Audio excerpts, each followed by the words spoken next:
All right, y'all, it's the 20 at 10. That's hard to say, but there are actually 20 trees listing today at 10 a.m. It's the 20 at 10 for Thursday, February 27th of 2025. Let's go.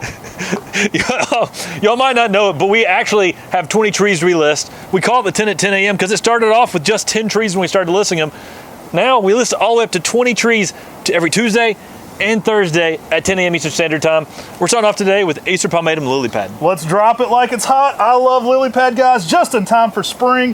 One of our favorite variegated macawa forms, guys. This one gets the name lily pad because it gets low and wide, but it's highly sought after for that crazy variegation.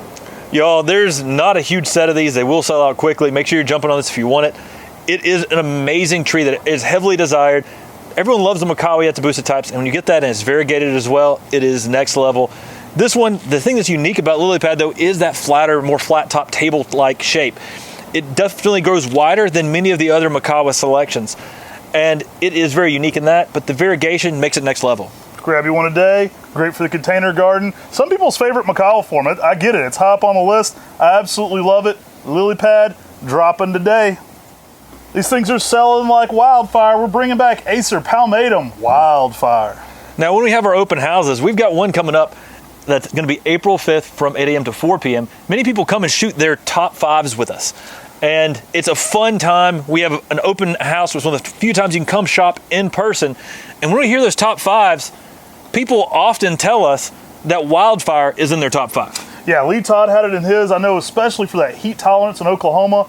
I love it. Absolutely beautiful plant. Now this one is going to work zone 6 through 9, but it is on that upper level for durability for high heat areas.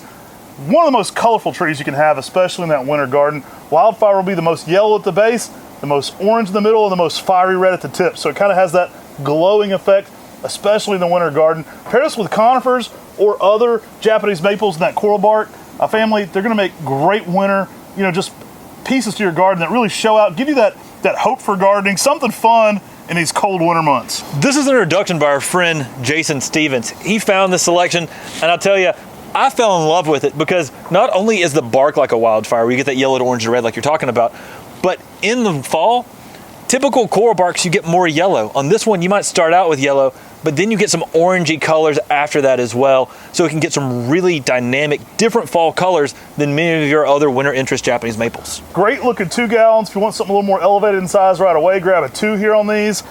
Really a great plant. Spring, summer, winter, fall, every single season, you're going to love this one.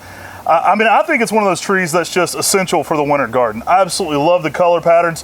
We had Sirdamen last week. Pair this with a Sirdamen, you're going to have an immaculate coral bark collection. If your grandma got run over by a reindeer back in December, you could plant a grandma ghost just to memorialize her this spring. Now, I will say an oddity about this plant. Even 2 weeks ago, I had somebody, not being morbid, but they called to buy a memory tree for their grandmother, and they picked a grandma ghost. This is an amazing tree, though. It is an upright form, typically getting about 6 to 7 feet in height in 10 years. It is upright, but the branches are semi-pendulous. You can see that in some of this branching, how it sort of arches outward and slightly down as it grows. Very unique in its habit. Some morning sun with afternoon shade will really peak up the reticulated variegation, where you get the most creamy white color on this and holds longer throughout the season. Every grandma's favorite ghost, guys. I love this one. Reticulated creaminess in the spring for sure. A little bit of a purple border, but it really fades that light creaminess early. Big leaf to it. And like Tim said, semi-pendulous. That's one of the cooler factors about this. It kind of arches out a good bit. So it's one of the wider of the ghost series. Not uncommon for this one to be 8 foot tall, 5 to 6 foot wide, and a lot of branches that kind of droop over a little bit. Yeah, extremely beautiful. And it's one of those ghost types that does really well in those shaded locations. If you're really wanting to brighten up those shadier locations in your garden, this can give you some of those nice creamy colors in that location and brighten up the whole dark spot. Shout out to Maple Mama. She hates when my kids sing Grandma Got Run Over by a Reindeer, but she's an awesome grandma. We are getting prehistoric today with a little Jurassic Park. I love Thujopsis dolibrata. I love that it's a shade conifer. I love that it can grow in those shadier locations where many other conifers can't, give you nice evergreen interest. But then when you get something like Jurassic Park with thicker branches, thicker leaves, it just takes it to the next level. I love the silvery undersides of this, typically around 6 to 8 foot tall. A conifer that can actually handle a good bit of shade. So this is a fun one for people looking for shade tolerant conifers. Jurassic Park, Absolutely love the structure of this one. It does have that Jurassic, almost looks like the dinosaur that fans out the sides on his face and fits the stuff at Newman. I know exactly what you're talking about. Y'all, through Jobs' Dillabroad Jurassic Park, it's going to be more ball-shaped when young, but it's going to become more conical with age. It's an interesting shade evergreen. It can handle a little bit of sun as well, but it's unique because it can go in your Japanese maple garden in those shadier spots and give you this unique evergreen interest. We do think that it may have, one of those extra chromosomes. It may be ploidy because it does have those thicker branches and thicker leaves. Absolutely love this plant. Really a beautiful one. Yeah, and again, I can't understate a conifer that does great in shade. So this is one that can actually handle the shade and look amazing. I love the movie Jurassic Park, so it's a fun name for sure. I mean, that guy looked like Colonel Sanders was an absolute psychopath for cloning dino DNA. But shout out to the editors of that movie who made a dinosaur eat a man on a toilet for no reason. And that's why I'm still afraid to use porta potties for fear of T-Rex death. So next up, we've got Acer palmatum, Lillian's Jewel. We've got him some really nice 2 gallons. Lillian's Jewel is extremely colorful, extremely stable, variegated, upright Japanese maple with a semi-pendulous form. It gives more of a cherry red color with pink and white variegation. I love Lillian's Jewel. We talk about it a lot. This is some good sized 2 gallons, guys. One of the most stable pink on red variegations. Heat tolerant, durable, 6-7 foot in 10 years.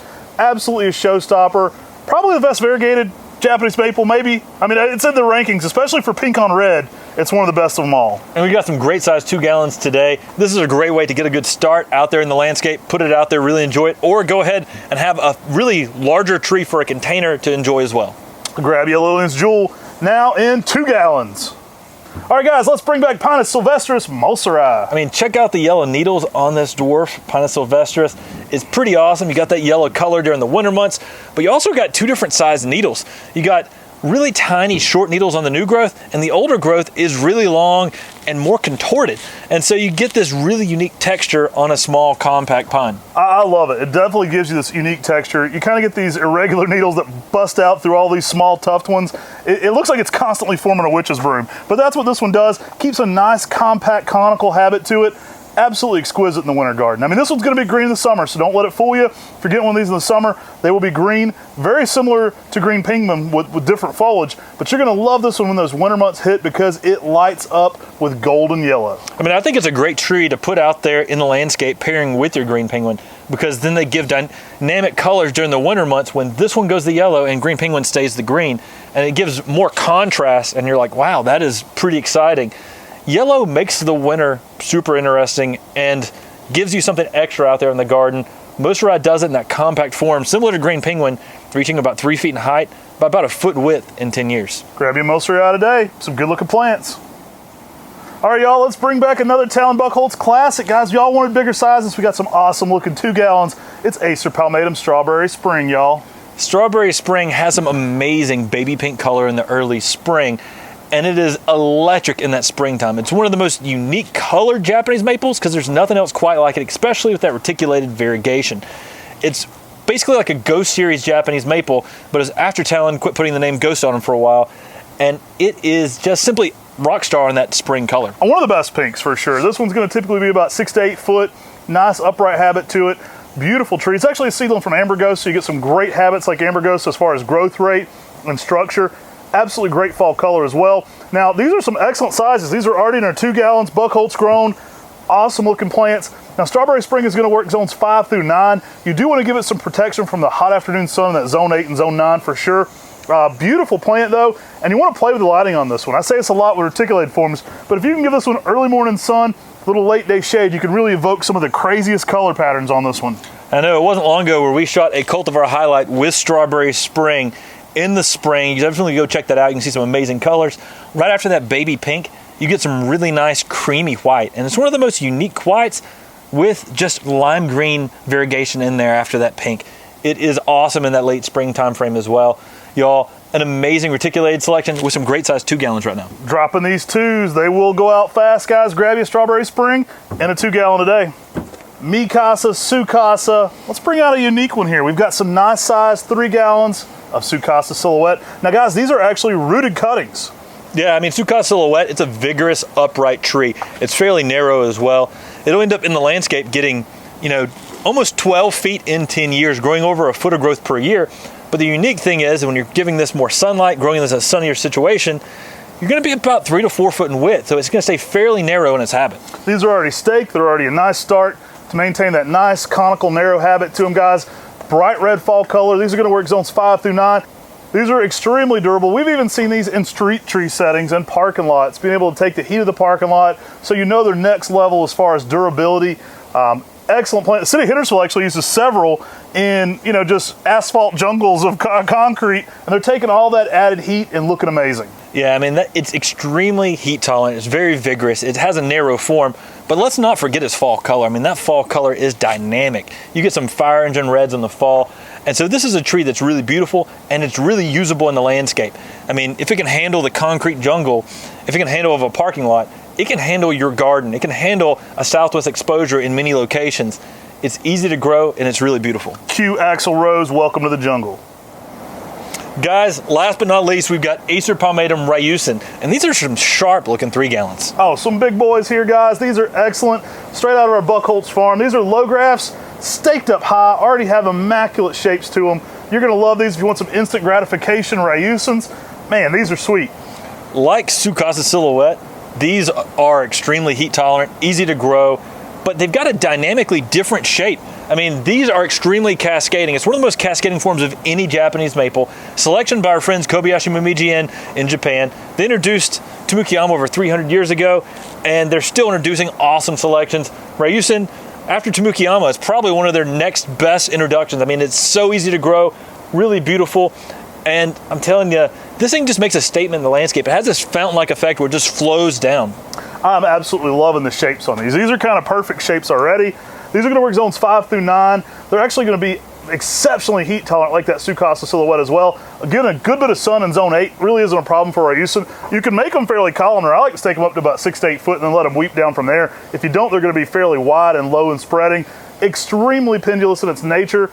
And again, great starts on these as well. These are excellent looking trees. Now guys, we've got an open house coming up April 5th from 8 a.m. to 4 p.m. You're going to be there. Going to have tons of Japanese maples all throughout greenhouses. We've got some conifers, azaleas, a lot of cool rare plants. Everything you see on our website, likely going to be there at the open house, and more. And that's the thing that's fun about these open houses. You're going to find things you've never heard of before, and you're going to want to be there just to hang out with all the people who love the same hobby that you do. I've heard that Alex Trebeck is going to make an appearance. Tim's going to be doing some Jeopardy-style tree trivia with prizes involved. So if you want to be part of that, let us know early. If you want to shoot a 10 at 10, not a 10 at 10, a top 5 with us, you can shoot a 10 at 10. I mean, if you really know your stuff, we'll throw you in here too. But if you want to shoot a top 5 with us, come on over and let us know ahead of time. I would love to get you guys on here and talk about your favorite trees. Take care, y'all. God bless you. And have a great day.